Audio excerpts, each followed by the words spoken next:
എന്റെ ഉമ്മയെയും ഉപ്പയെയും ഒരിക്കൽ ഞാൻ അഭിമാനത്തോടെ ജീവിപ്പിക്കണം. പഠനം കഴിഞ്ഞ ഉടൻ നാട്ടിൽ ജോലി തേടിയെങ്കിലും ലഭിച്ച ശമ്പളം കൊണ്ട് കുടുംബം മുന്നോട്ടു പോകില്ലെന്ന് റഷീദിന് മനസ്സിലായി. മലപ്പുറം ജില്ലയിലെ ഒരു ചെറിയ ഗ്രാമത്തിലെ സാധാരണ കുടുംബത്തിലാണ് റഷീദ് ജനിച്ചത്. പിതാവ് അബ്ദുൽ ഖാദർ ഒരു ചെറിയ പലചരക്ക് കട നടത്തി കുടുംബം പോറ്റിയിരുന്നു. ഉമ്മ ആമിന വീട്ടമ്മയായിരുന്നു. സമ്പത്തൊന്നും കാര്യമായിട്ടില്ല, പക്ഷേ സ്നേഹത്തിനും വിശ്വാസത്തിനും കുറവില്ലാത്ത ഒരു കുടുംബം. ചെറുപ്പം മുതൽ തന്നെ റഷീദിന് ഒരു സ്വപ്നമുണ്ടായിരുന്നു. പഠിച്ച് ഡിഗ്രിയെല്ലാം കഴിഞ്ഞതിന് ശേഷം ഗൾഫിലേക്ക് പോകണമെന്നായിരുന്നു അവന്റെ ആഗ്രഹം. അങ്ങനെ പഠനമെല്ലാം കഴിഞ്ഞു 25-ാം വയസ്സിൽ അവൻ ഖത്തറിലേക്ക് വിമാനം കയറി. ദോഹയിലെ ആദ്യ ദിവസം പൊള്ളുന്ന ചൂട്, പരിചയമില്ലാത്ത ഭാഷ, പുതിയ ആളുകൾ. ആദ്യ മാസങ്ങളിൽ ഉറങ്ങാൻ പോലും സമയം കിട്ടിയിരുന്നില്ല. രാവിലെ മുതൽ രാത്രി വരെ ഹെവി ട്രക്ക് ഓടിച്ചായിരുന്നു അവന്റെ ജോലി. എന്നാൽ എല്ലാ രാത്രിയിലും വീട്ടിലേക്ക് വീഡിയോ കോൾ ചെയ്യും. ഉമ്മ ഞാൻ സുഖമായിരിക്കുന്നു എന്നറിയിക്കും. അപ്പോൾ ഉമ്മാക്ക് എപ്പോഴും ഒരു ചോദ്യം അങ്ങോട്ടുണ്ട്, മോനെ ഭക്ഷണം കൃത്യമായി കഴിക്കണില്ലേ? റഷീദ് ചിരിച്ചുകൊണ്ട് പറയും, കഴിക്കുന്നുണ്ട് ഉമ്മ, നിങ്ങൾ വിഷമിക്കണ്ടേ. പക്ഷേ സത്യം മറ്റൊന്നായിരുന്നു. പണം ലാഭിക്കാൻ പല ദിവസങ്ങളിലും ഒരു നേരം മാത്രമേ ഭക്ഷണം കഴിക്കാറുണ്ടായിരുന്നുള്ളൂ. ഓരോ റിയാലും അദ്ദേഹം നാട്ടിലേക്ക് അയക്കും. കാരണം അവന്റെ സന്തോഷം സ്വന്തം ജീവിതത്തിലല്ല, വീട്ടുകാരുടെ ചിരിയിലായിരുന്നു. അങ്ങനെ 3 വർഷങ്ങൾ കടന്നുപോയി. ഒരു വെള്ളിയാഴ്ച ദോഹയിലെ ഒരു മലയാളി ഇസ്ലാമിക് സെന്ററിൽ റമദാൻ ഇഫ്താർ സംഘടിപ്പിച്ചിരുന്നു. ജോലി കഴിഞ്ഞ് ക്ഷീണിച്ച ശരീരവുമായി റാഷിദും അവിടെ എത്തി. ഇഫ്താർ കഴിഞ്ഞു എല്ലാവരും പരസ്പരം പരിചയപ്പെടുന്നതിലൂടെയാണ് ആദ്യമായി അവളെ അവൻ കണ്ടത്. ഇളനീല അബായും വെളുത്ത ഇജാബും ധരിച്ച ഒരു പെൺകുട്ടി. മുഖത്ത് എപ്പോഴും ഒരു പുഞ്ചിരി, കണ്ണുകളിൽ വിനയം. അവളുടെ പേര് നജ്മ. കോഴിക്കോട് സ്വദേശിനി. ദോഹയിലുള്ള ഒരു സ്വകാര്യ ആശുപത്രിയിൽ സ്റ്റാഫ് നഴ്സായി ജോലി ചെയ്യുകയായിരുന്നു. സംഘാടകരിൽ ഒരാൾ റഷീദിനെ വിളിച്ചു, ഡാ റഷീദേ, ഇതാടാ നജ്മ, പുതുതായി വന്നതാണ്, കേരളത്തിൽ നിന്നാ, നമ്മുടെ കോഴിക്കോട്. റഷീദ് ചെറു പുഞ്ചിരിയോടെ സലാം പറഞ്ഞു. അസ്സലാമലൈക്കും. വലൈക്കും സലാം. അത് വെറും 2 വാക്കുകളായിരുന്നു. പക്ഷേ അവരുടെ ജീവിതത്തിന്റെ പുതിയ അധ്യായം അവിടെ തുടങ്ങുകയായിരുന്നു. അതിനുശേഷം എല്ലാ വെള്ളിയാഴ്ചകളിലും അവർ ഒരേ കൂട്ടത്തിൽ കണ്ടുമുട്ടും. ആദ്യമൊക്കെ സാധാരണ സംഭാഷണങ്ങൾ മാത്രം. ജോലി എങ്ങനെയുണ്ട്? വീട്ടിലെല്ലാവർക്കും സുഖാണോ? റമദാന് നാട്ടിൽ പോകുന്നുണ്ടോ? അത്തരത്തിലുള്ള കൊച്ചു വർത്തമാനങ്ങൾ. ആ സംഭാഷണം നീളാൻ തുടങ്ങി. നജ്മയുടെ ഏറ്റവും വലിയ പ്രത്യേകത മറ്റുള്ളവർ സംസാരിക്കുമ്പോൾ ഇടക്ക് കയറി സംസാരിക്കില്ല എന്നതാണ്. ക്ഷമയോടെ കേൾക്കും. ആ സ്വഭാവം റാഷിദിന് ഒരുപാട് ഇഷ്ടമാണ്. ഒരു ദിവസം ജോലി കഴിഞ്ഞ് തിരികെ റൂമിലേക്ക് പോകുവാൻ വേണ്ടി ബസ് സ്റ്റോപ്പിൽ കാത്തു നിൽക്കുമ്പോൾ നജ്മ പറഞ്ഞു, ഗൾഫിൽ ഇത്ര മഴ കാണുന്നത് തന്നെ വളരെ അപൂർവമാണ് അല്ലേ? ഇത് കേട്ടപ്പോൾ റഷീദ് ചിരിച്ചു. അതെ, പക്ഷേ ഇന്ന് മഴയേക്കാൾ മനോഹരമായ ഒരു ദിവസം തന്നെയാണെന്ന് എനിക്ക് തോന്നുന്നു. അത് കേട്ട് നജ്മ ലജ്ജിച്ച് മറ്റൊരു ഭാഗത്തേക്ക് നോക്കി. ആ നിമിഷം മുതൽ ഇരുവരുടെയും ഹൃദയങ്ങളിൽ പറയാതെ സൂക്ഷിച്ച ഒരു വികാരം വളരാൻ തുടങ്ങി.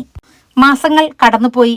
ഒരു ദിവസം റാഷിദ് നമസ്കാരം കഴിഞ്ഞ് ഇരിക്കുന്ന സമയത്ത് രാത്രി മുഴുവൻ ചിന്തിക്കുകയായിരുന്നു, ഇവളെ വിവാഹം കഴിക്കാൻ ഞാൻ യോഗ്യനാണോ? പക്ഷേ എൻ്റെ മനസ്സിൻ്റെ ഉള്ളിലെ ആഗ്രഹം ഞാൻ എങ്ങനെ അവളെ അവതരിപ്പിക്കും? ഒരു തീരുമാനം എടുത്തതുപോലെ അവൻ അടുത്ത ദിവസം ധൈര്യത്തിൽ നജ്മയോട് പറഞ്ഞു, ഒരു കാര്യം എനിക്ക് നജ്മ നിന്നോട് ചോദിക്കാനുണ്ട്. പറയൂ റാഷിദ്, എന്താണ്? കേൾക്കട്ടെ. റാഷിദ് മടിച്ച് അവൻ്റെ മനസ്സിലുള്ളത് അവളോട് പറയാൻ തുടങ്ങി. എൻ്റെ ജീവിത പങ്കാളിയായി വരാൻ ഇയാൾക്ക് താല്പര്യമുണ്ടോ? നജ്മ ഉടനെ മറുപടി പറഞ്ഞില്ല. അവൾ പുഞ്ചിരിച്ചു കൊണ്ട് പറഞ്ഞു, ആ തീരുമാനം എൻ്റെ ഉമ്മയും ഉപ്പയും കൂടെ സംസാരിച്ച ശേഷമേ എനിക്ക് പറയാൻ കഴിയൂ. ആ മറുപടി കേട്ട് റാഷിദിന്റെ മനസ്സിൽ അവളോടുള്ള ബഹുമാനം ഇരട്ടിയായി. പിന്നീട് ഈ ഒരു ആഗ്രഹം റാഷിദ് തൻ്റെ വീട്ടുകാരെ അറിയിച്ചു. 2 കുടുംബങ്ങളും തമ്മിൽ സംസാരിച്ചു, അങ്ങോട്ടും ഇങ്ങോട്ടും അന്വേഷിച്ചു. അവസാനം എല്ലാവരെയും ഒരേയൊരു തീരുമാനത്തിലെത്തി, ഈ വിവാഹം നടക്കട്ടെ എന്ന്. നിക്കാഹ് കേരളത്തിൽ വെച്ച് നടക്കാൻ തീരുമാനമായി. ദോഹയിൽ നിന്ന് റാഷിദ് നേരെ നാട്ടിലേക്ക് പറന്നു. മാസങ്ങൾക്കു ശേഷം സ്വന്തം വീട്ടുമുറ്റത്ത് കാലുകുത്തിയപ്പോൾ ഉമ്മ അവനെ ചേർത്ത് പിടിച്ചു കരഞ്ഞു. അങ്ങനെ ഇരുവരും തമ്മിലുള്ള കല്യാണം ഉറപ്പിച്ചു. മലപ്പുറത്തെ ഒരു മനോഹരമായ ജുമാ മസ്ജിദിൽ ലളിതമായ ഒരു നിക്കാഹ് ചടങ്ങ്. സ്വർണ്ണാഭരണങ്ങളുടെ ആഡംബരമില്ല, വില കൂടിയ അലങ്കാരങ്ങളില്ല. പക്ഷേ പക്ഷേ ഖുർആൻ പാരായണവും ദുആകളും കുടുംബാംഗങ്ങളുടെ സന്തോഷവും കൊണ്ട് നിറഞ്ഞ ഒരു അനുഗ്രഹീതമായ നിമിഷം. നിക്കാഹ് കഴിഞ്ഞ് റാഷിദ് നജ്മയെ നോക്കി പതുക്കെ പറഞ്ഞു, ഇന്ന് മുതൽ നിന്റെ എല്ലാ സന്തോഷത്തിലും ഞാനും ഉത്തരവാദിയാണ്. നജ്മ പുഞ്ചിരിച്ചു ഇത് കേട്ടപ്പോൾ. ഞാനും നിങ്ങളുടെ എല്ലാ വിഷമങ്ങളിലും കൂടെ ഉണ്ടാകും ഇൻഷാ അല്ലാ, അവളും മറുപടി പറഞ്ഞു. വിവാഹശേഷം അവർ ദോഹയിൽ ചെറിയൊരു ഫ്ലാറ്റ് വാടകയ്ക്കെടുത്തു. വലിയ ആഡംബരങ്ങളൊന്നുമില്ലാതെ 2 കൊച്ചുമുറികൾ, ഒരു ചെറിയ അടുക്കള, ഒരു ബാൽക്കണി. എന്നാൽ ആ വീട്ടിൽ ചിരിയുടെ കുറവില്ലായിരുന്നു. വൈകുന്നേരം ജോലി കഴിഞ്ഞ് റാഷിദ് വീട്ടിലെത്തുമ്പോൾ നജ്മ ചായ തയ്യാറാക്കി കാത്തിരിക്കും. ഇരുവരും ബാൽക്കണിയിൽ ഇരുന്ന് ചായ കുടിച്ചുകൊണ്ട് നാട്ടിലെ ഓർമ്മകൾ പങ്കുവെക്കും.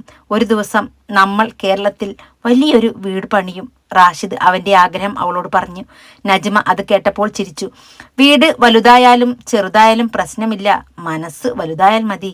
അവൻ എന്നും മനസ്സിൽ പറയും, അള്ളാഹുവേ, ഈ പെൺകുട്ടിയെ എന്നും എനിക്ക് സന്തോഷത്തോടെ കാണണമേ എന്ന്. 1 വർഷം കഴിഞ്ഞപ്പോൾ അള്ളാഹു അവരുടെ ജീവിതത്തിലേക്ക് ഏറ്റവും വലിയ അനുഗ്രഹം നൽകി, ഒരു പെൺകുഞ്ഞ്. റാഷിദ് കുഞ്ഞിനെ ആദ്യമായി കയ്യിലെടുത്തപ്പോൾ അവന്റെ കണ്ണുകൾ നിറഞ്ഞു. ചെറിയ വിരലുകൾ അവന്റെ കയ്യിൽ മുറുകെ പിടിച്ചു.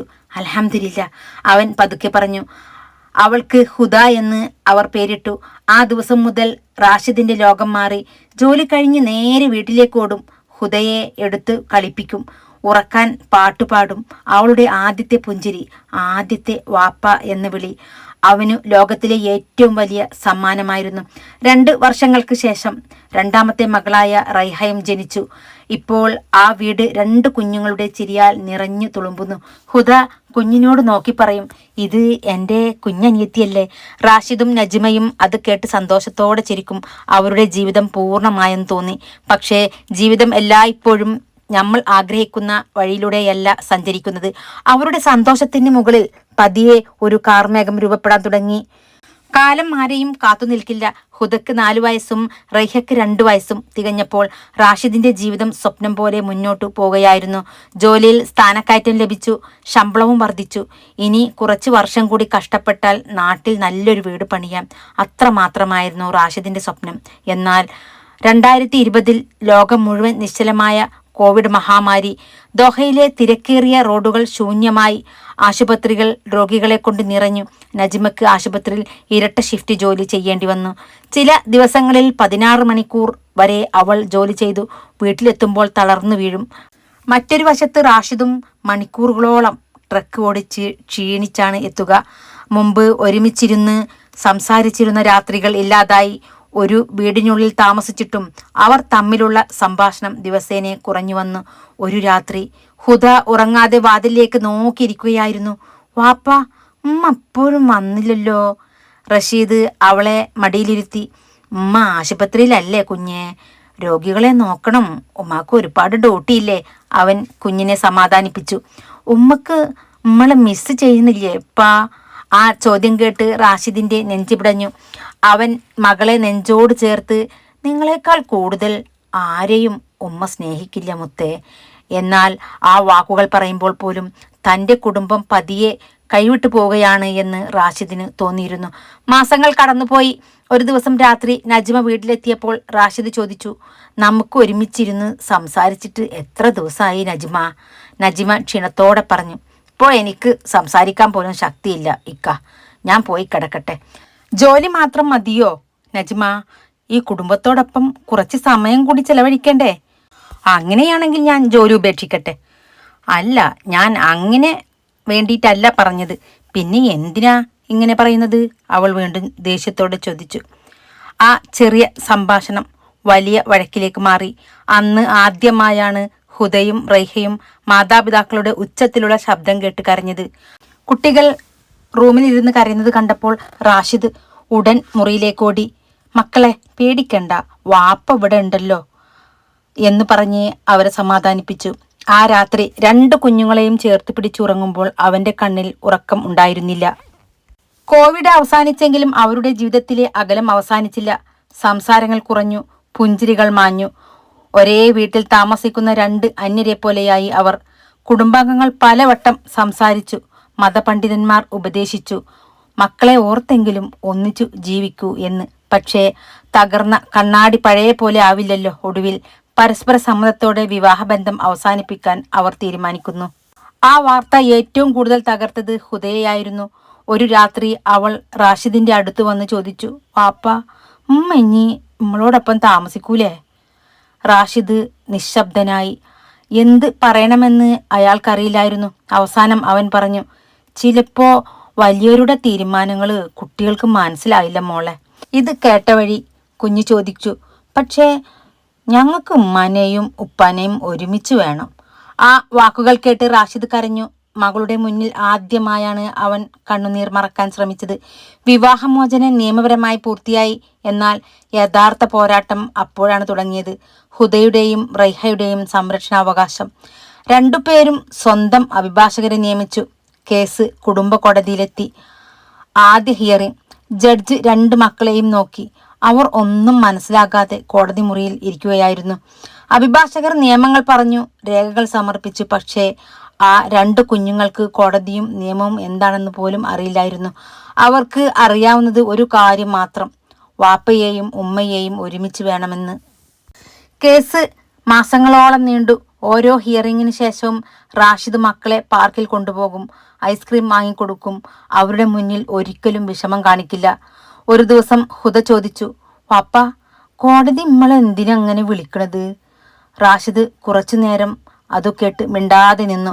ശേഷം പുഞ്ചിരിച്ചുകൊണ്ട് പറഞ്ഞു, അവിടെയുള്ള അങ്കിളിനെ നിങ്ങളെ ഒരുപാട് ഇഷ്ടാ, അതുകൊണ്ടാ കാണാൻ വിളിക്കുന്നതാ അവര്. ഹുദ വാപ്പ പറയുന്നതും വിശ്വസിച്ചു. പക്ഷേ റാഷിദിന്റെ മനസ്സ് പൊട്ടിക്കരയുകയായിരുന്നു. 3 വർഷം കടന്നുപോയി. അവസാന വിധിയുടെ ദിവസം എത്തി. കോടതി മുറി നിറഞ്ഞിരുന്നു. ഇരുവശത്തും അഭിഭാഷകർ, മധ്യത്തിൽ ജഡ്ജ്, മുൻനിരയിൽ റാഷിദും നജ്മയും.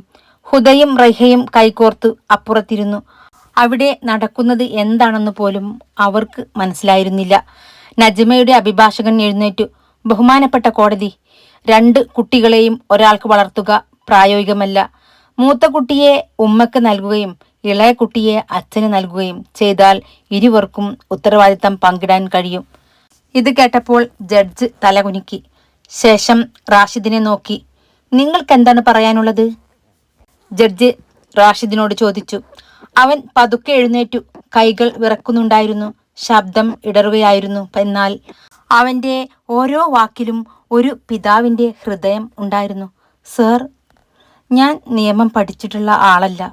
വലിയ വാക്കുകൾ പറയാനും എനിക്കറിയില്ല. പക്ഷേ ഒരു കാര്യം, ഈ 2 കുട്ടികൾ ഒരുമിച്ചാണ് ഉറങ്ങുന്നത്, ഒരുമിച്ചാണ് കളിക്കുന്നത്, ഒരുമിച്ചാണ് കരയുന്നത്. ഇവരെ വേർപ്പെടുത്തിയാൽ അവരുടെ ബാല്യം തന്നെ നഷ്ടമാകും. ഇത്രയും പറഞ്ഞൊപ്പിച്ചപ്പോഴേക്കും കോടതി മുറിയിൽ ആകെ നിശബ്ദത.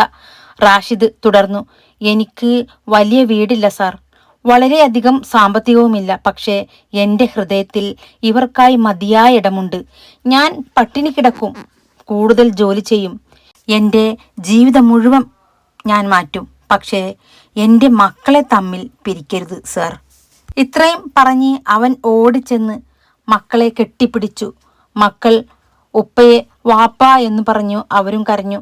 ഞാൻ നിങ്ങളെ വിട്ടു പോകില്ല മക്കളെ. റൈഹയും കരഞ്ഞുകൊണ്ട് ചേർന്നു. കോടതി മുറിയിലുണ്ടായിരുന്ന പലരുടെയും കണ്ണുകൾ നിറഞ്ഞു. ജഡ്ജി കണ്ണട ഊരി വെച്ച് കുറച്ചു നേരം മിണ്ടാതിരുന്നു. ശേഷം വിധി വായിച്ചു. 2 പെൺകുട്ടികളുടെയും മാനസികാവസ്ഥയും അവരുടെ പരസ്പര ബന്ധവും പരിഗണിച്ച് ഇവരെ വേർപെടുത്തുന്നത് അവരുടെ ഭാവിയെ പ്രതികൂലമായി ബാധിക്കുമെന്ന് കോടതി വിലയിരുത്തുന്നു. അതുകൊണ്ട് 2 കുട്ടികളുടെയും സംരക്ഷണാവകാശം പിതാവായ റാഷിദിന് നൽകുന്നു. ആ വിധി കേട്ടപ്പോൾ റഷീദ് തല താഴ്ത്തി അള്ളാഹുവിനോട് നന്ദി പറഞ്ഞു. പക്ഷേ അവന് അറിയാമായിരുന്നു, ഇത് വിജയത്തിന്റെ അവസാനമല്ല, ജീവിതത്തിലെ ഏറ്റവും വലിയ പരീക്ഷയുടെ തുടക്കമാണെന്ന്. 2 പെൺമക്കൾ, ഒരു പിതാവ്. മുന്നിൽ അറിയാത്ത നാളുകൾ. ആ രാത്രി വീട്ടിലെത്തിയപ്പോൾ ഹുദ ചോദിച്ചു, വാപ്പാ, ഇനി നമ്മൾ എവിടെയും പോകേണ്ടതില്ലല്ലോ? റാഷിദ് മകളെ നെഞ്ചോട് ചേർത്തു. ഇല്ല മോളെ, ഇനി വാപ്പ ഉള്ളിടമാണ് നിങ്ങളുടെ വീട്. പക്ഷേ അവൻ പറയാതെ മനസ്സിൽ ഒളിപ്പിച്ച ഒരു സത്യമുണ്ടായിരുന്നു. 2 മക്കൾക്കായി ഇനി തൻ്റെ ജീവിതം മുഴുവൻ മാറ്റേണ്ടി വരും. അതിനായി ഏറ്റവും വലിയ ത്യാഗം ചെയ്യാനും അവൻ തയ്യാറായിരുന്നു. കോടതിയിൽ നിന്നും വീട്ടിലേക്ക് മടങ്ങുന്ന വഴിയിൽ കാറിൻ്റെ പിൻസീറ്റിൽ ഹുദയും റൈഹയും ഉറങ്ങുകയായിരുന്നു. അവളുടെ മുഖത്ത് സമാധാനമുണ്ട്. പക്ഷേ സ്റ്റെയറിംഗ് പിടിച്ചിരുന്ന റാഷിദിൻ്റെ മനസ്സിൽ 1000 ചോദ്യങ്ങളായിരുന്നു. ഇനി ഇവരെ ഞാൻ എങ്ങനെ വളർത്തും? ജോലിക്ക് പോയാൽ ഇവരെ ആരുടെ കയ്യിൽ ഏൽപ്പിക്കും? ഉമ്മയുടെ സ്നേഹം ഞാൻ എങ്ങനെ നികത്തും? അങ്ങനെ ഒരുപാട് ചോദ്യങ്ങൾ. ആ രാത്രി മക്കൾ ഉറങ്ങിയ ശേഷം ജനലിൻ്റെ അടുത്തിരുന്നു ഒരുപാട് കരഞ്ഞു. അവസാനം സുജൂദിൽ വീണ് അള്ളാഹുവിനോട് പറഞ്ഞു, റബ്ബേ, ഈ 2 മക്കളെ എനിക്ക് ഏൽപ്പിച്ചു തന്നിരിക്കുകയാണ്. ഇവരെ സംരക്ഷിക്കാനുള്ള ആരോഗ്യവും ആയുസ്സും അള്ളാഹുവെ നീ എനിക്ക് തരണമേ എന്ന് അവൻ മനസ്സുരുകി പ്രാർത്ഥിച്ചു. ആ ദിവസമായിരുന്നു അവൻ്റെ ജീവിതത്തിലെ പുതിയ തുടക്കം. അടുത്ത ആഴ്ച കമ്പനി മാനേജർ റാഷിദിനെ ഓഫീസിലേക്ക് വിളിച്ചു. നിന്റെ ജോലി ഞങ്ങൾക്ക് വളരെ വിലപ്പെട്ടതാണ് റാഷിദ്. അടുത്ത മാസം മുതൽ ശമ്പളം കൂട്ടാനാണ് തീരുമാനം എന്ന് അവനെ അറിയിച്ചു. ഇത് കേട്ടുടനെ റാഷിദ് കുറച്ചു നിമിഷം ഒന്നും മിണ്ടാതെ നിന്നു. ശേഷം ഒരു കവറെടുത്ത് മാനേജറുടെ മുന്നിൽ വെച്ചു. ഇതെന്താണ് റാഷിദ്? സർ, ഇത് എൻ്റെ രാജിക്കത്ത്. അത് കേട്ടപ്പോൾ മാനേജർ ഞെട്ടിപ്പോയി. നീ തമാശ പറയുകയാണോ റാഷിദ്? ഇത്ര വലിയ ശമ്പളം ഉപേക്ഷിക്കാൻ കാരണം എന്താണ്? റാഷിദ് മൊബൈൽ തുറന്ന് 2 മക്കളുടെ ഫോട്ടോ കാണിച്ചു. എനിക്ക് ഈ ജോലി വേണമെങ്കിൽ ഇവർക്ക് വാപ്പയെ നഷ്ടപ്പെടും സർ. എനിക്ക് പണം പിന്നീട് സമ്പാദിക്കാം, പക്ഷേ ഇവരുടെ ബാല്യം എനിക്ക് തിരിച്ചു കിട്ടില്ല. മാനേജർ എഴുന്നേറ്റ് വന്ന് റാഷിദിൻ്റെ കൈ പിടിച്ചു. നീ ഒരു വലിയ മനുഷ്യനാണ് റാഷിദ്. അങ്ങനെ അവൻ തൻ്റെ മക്കൾക്ക് വേണ്ടി, തൻ്റെ മക്കളുടെ സംരക്ഷണത്തിന് വേണ്ടി ആ ജോലി ഉപേക്ഷിക്കുന്നു. മറ്റൊരു ജീവിതത്തിലേക്ക് കടന്നു. കുറഞ്ഞ ശമ്പളത്തിൽ ഫുഡ് ഡെലിവറി ജോലി തുടങ്ങി. രാവിലെ മക്കളെ സ്കൂളിൽ വിടും. അവർ ക്ലാസ്സിലായിരിക്കുമ്പോൾ ഡെലിവറി ചെയ്യും. വൈകിട്ട് സ്കൂൾ വിടുന്ന സമയത്ത് വീണ്ടും അവരെ കൂട്ടിക്കൊണ്ടുവരും. വീട്ടിലെത്തി ഭക്ഷണം ഉണ്ടാക്കും, ഹോംവർക്ക് നോക്കും, രാത്രിയിൽ വസ്ത്രങ്ങൾ അലക്കും. അവന് ഒരു അവധി ദിവസം പോലും ഉണ്ടായിരുന്നില്ല. പക്ഷേ അവൻ ഒരിക്കലും പരാതിപ്പെട്ടില്ല. ഒരു ദിവസം സ്കൂളിൽ നിന്നും ഹുദ കരഞ്ഞുകൊണ്ടുവന്നു. ഉപ്പ, എല്ലാവരുടെയും മുടി നല്ല ഭംഗിയിൽ കെട്ടിയിട്ടുണ്ട്, എൻ്റെത് മാത്രം മോശമായി. ആ വാക്കുകൾ റാഷിദിൻ്റെ ഹൃദയത്തിൽ തറച്ചു. ആ രാത്രി യൂട്യൂബിൽ മണിക്കൂറുകളോളം വീഡിയോ കണ്ടു. ഒരു പഴയ ബൊമ്മ വാങ്ങി അതിൽ ദിവസങ്ങളോളം മുടി പിന്നി പരിശീലിപ്പിച്ചു. വിരലുകൾ വേദനയായി പലതവണ പിഴച്ചു. എന്നാൽ അവൻ നിർത്തിയില്ല. 1 മാസം കഴിഞ്ഞപ്പോൾ ഹുദയുടെ മുടി കണ്ട ടീച്ചർ ചോദിച്ചു, ഹായ്, ഇത്ര ഭംഗിയായി ആരാണ് മുടി കെട്ടി തന്നത്? ഹുദ നെഞ്ച് വിരിച്ചുകൊണ്ട് മറുപടി പറഞ്ഞു, എൻ്റെ വാപ്പ. ടീച്ചർ കുറച്ച് നിമിഷം ഒന്നും പറഞ്ഞില്ല. ശേഷം സ്റ്റാഫ് റൂമിൽ പോയി കണ്ണുനീർ തുടച്ചു. കാലം വീണ്ടും മുന്നോട്ട് പോയി. ഹുദയ്ക്ക് 12 വയസ്സ്. ഒരു രാത്രി ഹുദ മുറിയിൽ നിന്നും പുറത്തിറങ്ങിയില്ല. റാഷിദ് വാതിൽ കുറേ മുട്ടി നോക്കി. മോളെ, എന്താണ് അകത്തു നിന്ന് കരച്ചിൽ കേൾക്കുന്നത്? നീ എന്തിനാണ് ഇങ്ങനെ വാതിൽ അടച്ചിട്ടിരിക്കുന്നത്? വാപ്പ, നിക്ക് പേടിയാകുന്നു എന്ന് പറഞ്ഞ് അവൾ കരയുന്നു. വാതിൽ തുറന്നപ്പോൾ റാഷിദിന് കാര്യം മനസ്സിലായി. മകളുടെ ജീവിതത്തിലെ ആദ്യ ആർത്തവം. അവന് ഒന്നും അറിയില്ലായിരുന്നു, പക്ഷേ പരിഭ്രാന്തനായില്ല. ആ രാത്രി ഒരു വനിതാ ഡോക്ടറെ വിളിച്ചു. അവൾ എല്ലാം വിശദീകരിച്ചു പറഞ്ഞു. ആവശ്യമായ സാധനങ്ങൾ വാങ്ങിക്കൊടുത്തു മകൾക്ക്. എന്നിട്ട് മകളോട് പറഞ്ഞു, ഇത് രോഗമല്ല മോളെ, അള്ളാഹു എല്ലാ പെൺകുട്ടികൾക്കും നൽകുന്ന ഒരു അനുഗ്രഹമാണ്. പേടിക്കേണ്ടാട്ടാ, വാപ്പ ഇവിടെ തന്നെയുണ്ട്. ഹുദ കരഞ്ഞുകൊണ്ട് വാപ്പയെ കെട്ടിപ്പിടിച്ചു. ഉപ്പ, എനിക്ക് ഉമ്മാനെ മിസ്സാവുന്നു. ഇത് കേട്ടപ്പോൾ റാഷിദിൻ്റെ കണ്ണുകൾ നിറഞ്ഞു. അത് കേട്ടപ്പോൾ റൈഹയും, എനിക്കും വാപ്പ. അന്നു മാത്രമാണ് ആ വീട്ടിൽ ഉമ്മയെക്കുറിച്ച് അവർ അവസാനമായി സംസാരിച്ച രാത്രി. അതിനുശേഷം റാഷിദ് ഒരിക്കലും മക്കൾക്കൊരു കുറവും തോന്നാൻ അനുവദിച്ചില്ല. വർഷങ്ങൾ കടന്നുപോയി. കാലം അതിവേഗം മുന്നോട്ട് സഞ്ചരിച്ചു. ഇന്നലെ വാപ്പയുടെ വിരൽ പിടിച്ച് സ്കൂളിലേക്ക് നടന്നു പോയിരുന്ന ഹുദയും റഹിയും ഇന്ന് സ്വന്തം സ്വപ്നങ്ങൾക്ക് പിന്നാലെ ഓടുന്ന യുവതികളായി മാറിയിരുന്നു. ഹുദയുടെ കഠിനാധ്വാനം ഫലം കണ്ടു. അവൾ മെഡിക്കൽ കോളേജിൽ MBBSന് പ്രവേശനം നേടി. ആ വാർത്ത കേട്ട ദിവസം റാഷിദ് മസ്ജിദിൽ പോയി 2 റക്അത്ത് സുന്നത്ത് നമസ്കരിച്ചു. അൽഹംദുലില്ലാ, എൻ്റെ മോളുടെ സ്വപ്നം നീ പൂർത്തിയാക്കി തന്നല്ലോ റബ്ബ് എന്ന് പറഞ്ഞ് കണ്ണീരോടെ ദുആ ചെയ്തു. റൈഹയും ഒട്ടും പിന്നിലായിരുന്നില്ല. അവളുടെ ലക്ഷ്യം ഇന്ത്യൻ അഡ്മിനിസ്ട്രേറ്റീവ് സർവീസ് ആയിരുന്നു. പകലും രാത്രിയും പുസ്തകങ്ങൾക്കിടയിൽ ജീവിച്ച അവൾ, ഞാൻ ഒരു ദിവസം IAS ഓഫീസറാകും, ഉപ്പയുടെ ത്യാഗത്തിന് അതാണ് എൻ്റെ സമ്മാനം എന്ന് പറഞ്ഞുകൊണ്ടാണ് അവൾ പഠിച്ചിരുന്നത്. മക്കൾ ഓരോ പടിയും മുന്നോട്ട് കയറുമ്പോഴും റാഷിദിൻ്റെ ജീവിതം മാത്രം മാറിയില്ല. പഴയ നീല നിറത്തിലുള്ള സ്കൂട്ടർ, പുറകിൽ ഫുഡ് ഡെലിവറി ബോക്സ്, അതായിരുന്നു ഇന്നും അവൻ്റെ ലോകം. രാവിലെ സുബഹി ബാങ്കിന് മുന്നേ എഴുന്നേൽക്കും. മക്കൾക്കായി പ്രഭാത ഭക്ഷണം തയ്യാറാക്കി ഹുദയെ മെഡിക്കൽ കോളേജിലും റൈഹയെ കോച്ചിങ് സെന്ററിലും എത്തിക്കും. അതിനുശേഷം മൊബൈലിൽ ഡെലിവറി ഓർഡറുകൾ വരാൻ കാത്തിരിക്കും. ഒരു ഓർഡർ കഴിഞ്ഞാൽ മറ്റൊന്ന്. അങ്ങനെ രാത്രി വരെ നഗരമൊട്ടാകെ സ്കൂട്ടറിൽ ചുറ്റിക്കറങ്ങും. മഴയാണോ, കൊടും വെയിലാണോ, ശക്തമായ കാറ്റാണോ, അസുഖമാണോ, ഒന്നും അവനെ ജോലിയിൽ നിന്നും തടഞ്ഞില്ല. കാരണം ഓരോ ഡെലിവറിയും മക്കളുടെ സ്വപ്നങ്ങളിലേക്കുള്ള മറ്റൊരു ചുവടുവെപ്പായിരുന്നു. ഒരു ദിവസം ഹുദ ചോദിച്ചു, ഉപ്പ, നിങ്ങളുടെ സ്കൂട്ടർ പഴഞ്ചനാണല്ലോ, ഒരു പുതിയ സ്കൂട്ടർ വാങ്ങിക്കൂടെ?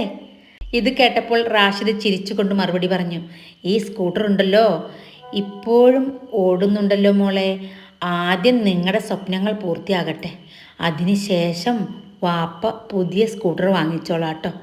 മക്കൾക്ക് അറിയില്ലായിരുന്നു പുതിയ ബൈക്ക് വാങ്ങാൻ കഴിയാത്തതല്ല പ്രശ്നമെന്ന്. അതിനായി മാറ്റിവെച്ചിരുന്ന പണം പോലും റാഷിദ് അവരുടെ പഠന ഫീസിനായി ചെലവഴിക്കുകയാണ്. ഒരു മഴയുള്ള രാത്രി, സമയം ഏകദേശം 10 മണി. അന്ന് അവസാന ഡെലിവറി മാത്രമാണ് ബാക്കിയുണ്ടായിരുന്നത്. ഓർഡർ കൊടുത്ത് വീട്ടിലേക്ക് മടങ്ങുമ്പോൾ റാഷിദ് ഒരു ബേക്കറിയിൽ കയറി. ഹുദക്ക് ഇഷ്ടമുള്ള ചോക്ലേറ്റും കേക്കും റൈഹയ്ക്ക് ഇഷ്ടമുള്ള ചോക്ലേറ്റും വാങ്ങി. നാളെ ഇവരുടെ മുഖത്തെ സന്തോഷം കാണണം എന്ന് മനസ്സിൽ പറഞ്ഞുകൊണ്ട് അവൻ സ്കൂട്ടർ സ്റ്റാർട്ട് ചെയ്തു. അപ്പോൾ ശക്തമായി മഴ പെയ്യുന്നുണ്ടായിരുന്നു. റോഡിൽ വെള്ളം നിറഞ്ഞു. എങ്കിലും വേഗം കുറച്ച് വളരെ ശ്രദ്ധയോടെ സ്കൂട്ടർ ഓടിച്ചിരുന്നു അവൻ. അപ്രതീക്ഷിതമായി എതിർദിശയിൽ നിന്നും അമിത വേഗത്തിൽ വന്ന ഒരു വലിയ ലോറി വെള്ളക്കെട്ടിൽ നിയന്ത്രണം വിട്ടു. ഡ്രൈവർ തുടരെ ഹോൺ മുഴക്കി. റാഷിദ് സ്കൂട്ടർ റോഡിനരികിലേക്ക് മാറ്റാൻ ശ്രമിച്ചു. പക്ഷേ ഒരു നിമിഷം ഒരു വലിയ ശബ്ദം. ലോറി സ്കൂട്ടറിൽ ഇടിച്ചു. ഇടിയുടെ ആഘാതത്തിൽ സ്കൂട്ടർ ദൂരേക്ക് തെറിച്ചുപോയി. റാഷിദ് റോഡിലേക്ക് ശക്തമായി വീണു. തലയിൽ നിന്നും രക്തം ഒഴുകി. കയ്യിൽ പിടിച്ചിരുന്ന കേക്ക് റോഡിലേക്ക് ചിതറിപ്പോയി. ചോക്ലേറ്റുകൾ മഴവെള്ളത്തിൽ ഒഴുകിപ്പോയി. അവൻ്റെ ബോധം നഷ്ടപ്പെടുന്നതിന് മുൻപ് അധരങ്ങൾ പതുക്കെ ചലിച്ചു. ഹുദ, റൈഹ, അത് മാത്രമായിരുന്നു അവൻ്റെ അവസാന വാക്കുകൾ. ചുറ്റുമുണ്ടായിരുന്ന ആളുകൾ ഓടിയെത്തി. ഒരാൾ ഉടൻ ആംബുലൻസിൽ വിളിച്ചു. മറ്റൊരാൾ റാഷിദിൻ്റെ പോക്കറ്റിൽ നിന്നും മൊബൈൽ എടുത്തു. അവസാനം വിളിച്ച നമ്പർ ഹുദമോൾ. ആ നമ്പറിലേക്ക് അവർ ഫോൺ ചെയ്തു. അല്പസമയത്തിനുള്ളിൽ റാഷിദിനെ ഗുരുതരാവസ്ഥയിൽ ആശുപത്രിയിൽ പ്രവേശിപ്പിച്ചു. ഡോക്ടർമാർ ഉടൻ അടിയന്തര ശസ്ത്രക്രിയക്ക് തീരുമാനിച്ചു. ഓപ്പറേഷൻ തിയേറ്ററിൻ്റെ വാതിൽ തുറന്ന് പുറത്തു വന്ന ഡോക്ടർ ഗൗരവത്തോടെ പറഞ്ഞു, പരിക്കുകൾ വളരെ ഗുരുതരമാണ്. തലച്ചോറിനും നെഞ്ചിനും സാരമായ ക്ഷതമുണ്ട്. അടുത്ത 24 മണിക്കൂർ അതീവ നിർണായകമാണ്. നമുക്ക് പരമാവധി ശ്രമിക്കാം, ബാക്കി അള്ളാഹുവിൻ്റെ കയ്യിലാണ്. ആ വാക്കുകൾ കേട്ടപ്പോൾ ഹുദയുടെയും റൈഹയുടെയും ലോകം ഒരു നിമിഷം കൊണ്ട് നിശ്ചലമായി. ആശുപത്രിയുടെ ഇടനാഴി മുഴുവൻ നിശബ്ദമായിരുന്നു. ഓപ്പറേഷൻ തിയേറ്ററിൻ്റെ വാതിലിന് മുകളിലെ ചുവന്ന ലൈറ്റും ഇപ്പോഴും കത്തിക്കൊണ്ടിരിക്കുന്നു. ഹുദയും റൈഹയും തൊട്ടടുത്ത കസേരയിൽ ഇരിക്കുകയാണ്. ഇരുവരുടെയും കണ്ണുകൾ കരഞ്ഞ് ചുവന്നിരിക്കുന്നു. ഒരു വാക്കുപോലും സംസാരിക്കാൻ അവർക്കായില്ല. ജീവിതത്തിൽ ആദ്യമായാണ് അവർക്ക് ഇത്ര വലിയ നിസ്സഹായത അനുഭവപ്പെടുന്നത്. കുറച്ച് സമയത്തിന് ശേഷം ഹുദ പതുക്കെ എഴുന്നേറ്റ് ആശുപത്രിയുടെ കവാടത്തിലുള്ള മസ്ജിദിലേക്ക് നടന്നു. 2 റക്അത്ത് സുന്നത്ത് നമസ്കരിച്ചു.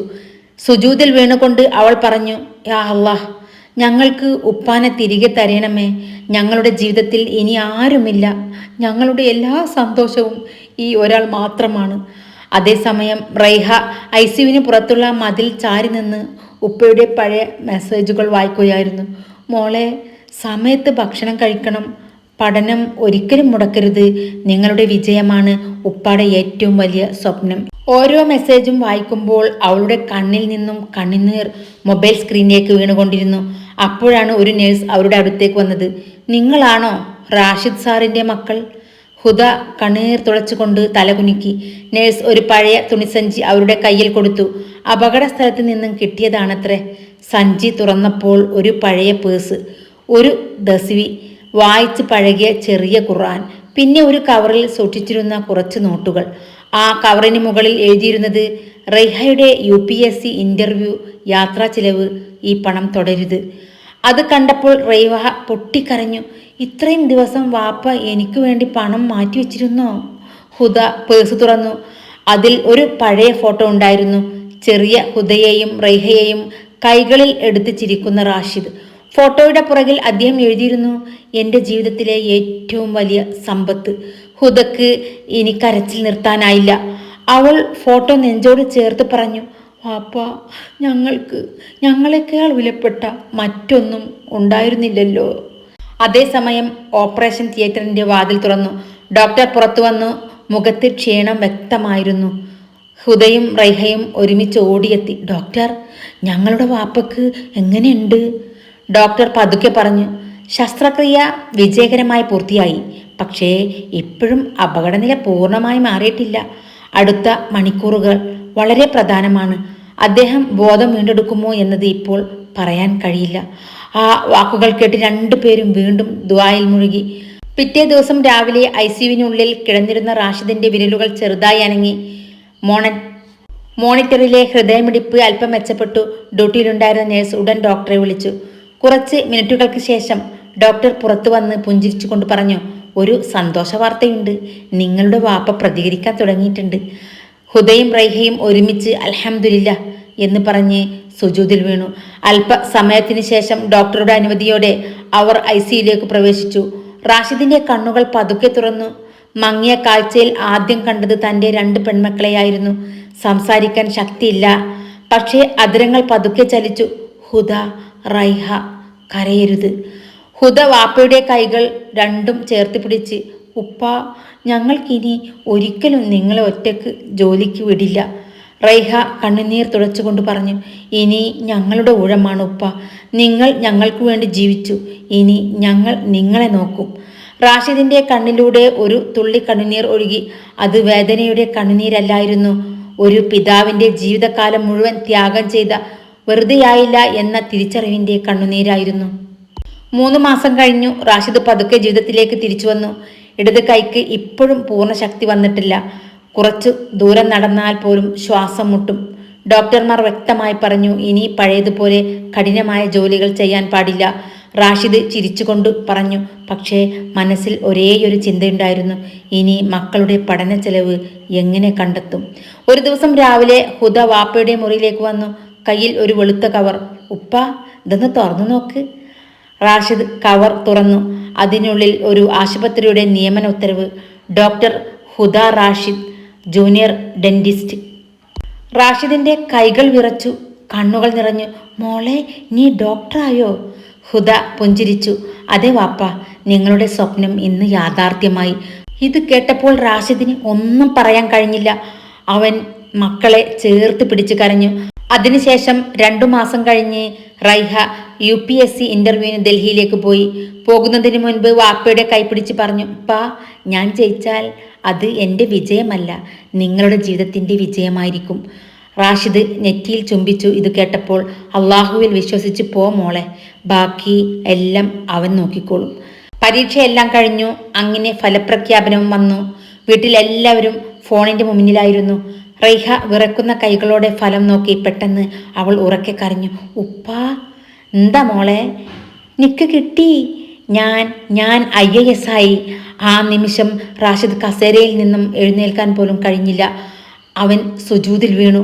കരഞ്ഞുകൊണ്ട് പറഞ്ഞു, അൽഹംദുലില്ലാ റബ്ബേ, എൻ്റെ ജീവിതം വെറുതെയായില്ലല്ലോ. 5 വർഷങ്ങൾക്ക് ശേഷം മലപ്പുറത്തെ ആ വലിയ ഓഡിറ്റോറിയത്തിൽ സംസ്ഥാനത്തെ പ്രമുഖരൊക്കെ എത്തിയിരുന്നു. വേദിയുടെ നടുവിൽ ഒരു ബോർഡ്, റഷീദ് ട്രസ്റ്റ്. ഒറ്റപ്പെട്ട മാതാപിതാക്കളുടെ മക്കൾക്ക് സൗജന്യ വിദ്യാഭ്യാസവും ചികിത്സാ സഹായവും. ഹുദയും റൈഹയും ചേർന്നാണ് ആ ട്രസ്റ്റ് ആരംഭിച്ചത്. വേദിയിൽ അവതാരകൻ പറഞ്ഞു, ഈ ട്രസ്റ്റിന്റെ പേര് എന്തുകൊണ്ടാണ് റാഷിദ് എന്നറിയാമോ? സദസ്സ് നിശബ്ദമായി. ഹുദ മൈക്കെടുത്തു. ഞങ്ങളുടെ വാപ്പ ഒരിക്കൽ പറഞ്ഞിരുന്നു, മറ്റുള്ളവരുടെ കണ്ണുനീർ തുടക്കാൻ കഴിയുന്നതാണ് ജീവിതത്തിലെ ഏറ്റവും വലിയ സമ്പത്ത് എന്ന്. ഇന്ന് ഞങ്ങൾ ജീവിക്കുന്നത് ആ വാക്കുകൾ കൊണ്ടാണ്. അപ്പോൾ അവതാരകൻ റാഷിദിനെ വേദിയിലേക്ക് ക്ഷണിച്ചു. റാഷിദ് പതുക്കെ വേദിയിലേക്ക് കയറി. ആയിരക്കണക്കിന് ആളുകൾ എഴുന്നേറ്റ് നിന്ന് കൈയടിച്ചു. റാഷിദ് അത്ഭുതത്തോടെ ചുറ്റും നോക്കി. അവന് മനസ്സിലായില്ല ഇത്ര ബഹുമാനം തനിക്ക് എന്തിനാണെന്ന്. ഹുദ വേദിയിൽ നിന്നിറങ്ങി വാപ്പയുടെ കൈകൾ പിടിച്ചു ചുംബിച്ചു. സദസ്സിലുണ്ടായിരുന്ന പലരും കണ്ണുനീർ തുടച്ചു. ആ ഒരു കാഴ്ച കണ്ട് ഹുദ കരഞ്ഞുകൊണ്ട് പറഞ്ഞു, ഈ കൈകളാണ് ഞങ്ങളെ വിശപ്പറിയാതെ വളർത്തിയത്. ഈ കൈകളാണ് ഞങ്ങളുടെ മുടി പിന്നിയത്.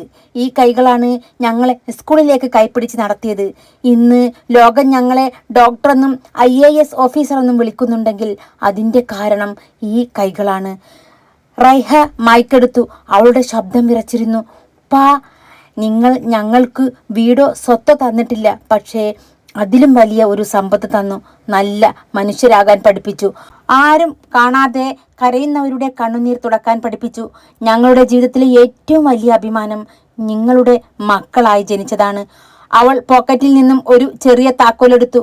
വാപ്പാ, ഇത് ഞങ്ങൾ രണ്ടുപേരും ചേർന്ന് വാങ്ങിയ വീടിൻ്റെ താക്കോലാണ്. ഇനി നിങ്ങൾക്ക് ഡെലിവറി ജോലിക്ക് പോകണ്ട.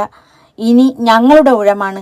റാഷിദ് താക്കോൽ വാങ്ങിയില്ല. പകരം 2 മക്കളുടെയും കൈകൾ ചേർത്ത് പിടിച്ച് പുഞ്ചിരിച്ചു കൊണ്ട് പറഞ്ഞു, എനിക്ക് വീടൊന്നും വേണ്ട മക്കളെ. നിങ്ങൾ 2 പേരും ഒരുമിച്ച് സന്തോഷത്തോടെ ജീവിക്കുന്നത് കാണുന്നതാണ് എൻ്റെ ഏറ്റവും വലിയ വീട്. ആ നിമിഷം സദസ്സിലുണ്ടായിരുന്ന എല്ലാവരും എഴുന്നേറ്റ് നിന്ന് കൈയടിച്ചു. പലരുടെയും കണ്ണുകൾ നിറഞ്ഞൊഴുകി. റാഷിദ് ആകാശത്തേക്ക് നോക്കി. മനസ്സിൽ ഒരേയൊരു വാക്ക് മാത്രം പറഞ്ഞു, അൽഹംദുലില്ലാ. ഒരു പിതാവിൻ്റെ സ്നേഹം പലപ്പോഴും വാക്കുകളിലൂടെ അല്ല, ത്യാഗങ്ങളിലൂടെയാണ് പ്രകടമാക്കുന്നത്. മക്കൾക്കായി സ്വന്തം സ്വപ്നങ്ങൾ പോലും മാറ്റിവെക്കുന്ന മാതാപിതാക്കൾ ഈ ലോകത്തിലെ യഥാർത്ഥ സമ്പന്നരാണ്. സമ്പത്ത് തീരും, സൗന്ദര്യം വാങ്ങും, പ്രശസ്തി ഇല്ലാതാകും, പക്ഷേ സ്നേഹത്തോടെ വളർത്തിയ മക്കൾ മാതാപിതാക്കളുടെ ഏറ്റവും വലിയ വിജയമായി എന്നും നിലനിൽക്കും. ജീവിതത്തിൽ ഒരു കുടുംബം തകരുമ്പോൾ ഏറ്റവും കൂടുതൽ വേദനിക്കുന്നത് കുട്ടികളാണ്. മാതാപിതാക്കൾ തമ്മിലുള്ള അഭിപ്രായ വ്യത്യാസങ്ങൾ അവരുടെ സ്നേഹത്തെ ഒരിക്കലും ബാധിക്കരുത്. ഒരു യഥാർത്ഥ പിതാവോ മാതാവോ എന്നത് മക്കൾക്ക് ഭക്ഷണവും വസ്ത്രവും മാത്രം നൽകുന്ന ആളല്ല. സ്വന്തം ആഗ്രഹങ്ങളും സൗകര്യങ്ങളും സ്വപ്നങ്ങളും പോലും ത്യജിച്ച് അവരുടെ ഭാവിക്കായി ജീവിക്കുന്നവരാണ്. സ്നേഹം എന്നത് വാക്കുകളിൽ തെളിയിക്കുന്നതല്ല, മറിച്ച് ത്യാഗങ്ങളിലൂടെ തെളിയിക്കുന്നതാണ് എന്ന് ഈ കഥ നമ്മെ ഓർമ്മിപ്പിക്കുന്നു.